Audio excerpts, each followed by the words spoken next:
Hello, brains! Well, I'm sure some of you have absolutely no trouble making and keeping friends. That hasn't been my experience. And judging from the Facebook page, I'm not alone in being alone. Oh, the irony. Part of my trouble with friends has been my more noticeable ADHD symptoms. I'm fidgety, impulsive, have trouble waiting my turn, have trouble staying focused on activities that don't interest me, and keep forgetting everybody's name. But turns out there's another reason for it too. And this goes all the way back to being a kid. To help me explain, cool science stuff. ADHD is a neurodevelopmental disorder, which means while some parts of our brain develop a little faster than normal, other parts are actually a few years behind. One of those areas is the prefrontal cortex, which has to do with our ability to make decisions. So we might be super smart and even understand all the social rules, but still have a hard time knowing when and how to apply them. Looking back, that makes so much sense. As a kid, I had a really hard time connecting with other kids my age. At recess or on a sleepover, I didn't always know how to do or say the right thing like everybody else magically seemed to be able to do. I felt a little lost. It was like everyone else knew something I didn't. I didn't really fit in. And because I didn't fit in, I often got left out. I also started developing social anxiety as it became clear that I really didn't know what I was doing. So even if a friend did invite me somewhere, I didn't always want to go because I wasn't good at it. Here's the good news, and it's what I wish someone had told me.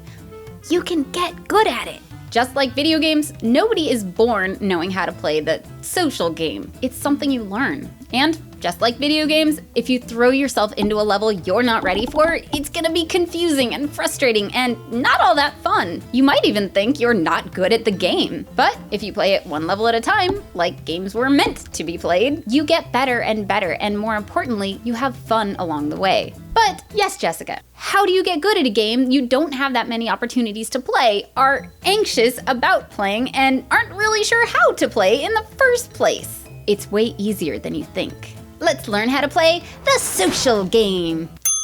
1. Invite someone to play with you. If you're not getting enough chances to play on levels that are fun for you, invite someone to play on your level. Set up playdates where you do stuff that you're comfortable with. That could be level 1, playing at the park, or level 3, watching a movie at your house. You can ask your parents to help you set this up, unless you're my age, and it's just weird.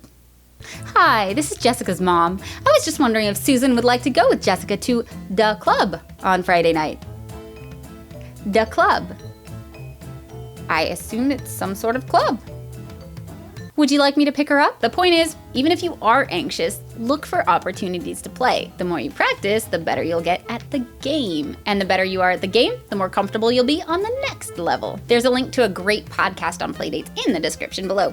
2. Try a tutorial. If you're nervous about not knowing how to play a certain level, it can help to know what to expect. Ask someone you trust for a walkthrough, and if there are any pitfalls you should look out for. You can also Google it.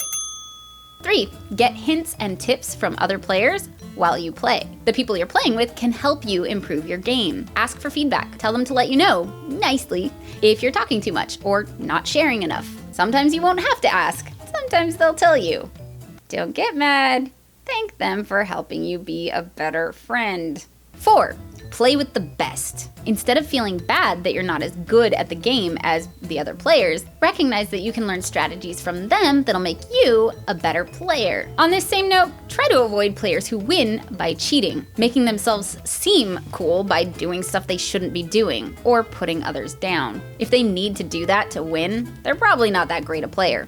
5. It's better to play levels you enjoy. If you get frustrated or anxious while playing, it might mean that you're playing a level you're not ready for. If level 3, watching a movie together, is enough of a challenge, it doesn't make sense to struggle through level 10, a sleepover. Stick to levels you're comfortable with and you'll probably have a lot more fun, which means you'll play more, which means you'll get better, which means you'll play more, which means you'll get better. This could mean playing with kids who are a year or 2 younger than you who are playing at a level that you're already good at, limiting the amount of time you play in any one session, or choosing players that enjoy the same levels you do, like the playing Pokemon Go level. That doesn't mean you only play the way you want to play. Part of being a good player is making sure everybody's having fun. But if a level's not comfortable for you, it's okay to say, I don't want to play. Good players will understand. 6. Don't stress. Life, especially social life, is one giant experiment. Nobody's really sure what they're doing, and the only way to get good at it is to do it. Making mistakes is part of that. Psst, it's called getting experience. And remember, the real goal of playing isn't just to make this one person like you. It's to get good at the social game in general. So even if it turns out Pokemon Go is all you have in common, it's okay. If the person you're playing with doesn't turn out to be your #best friend forever, you're still getting valuable experience.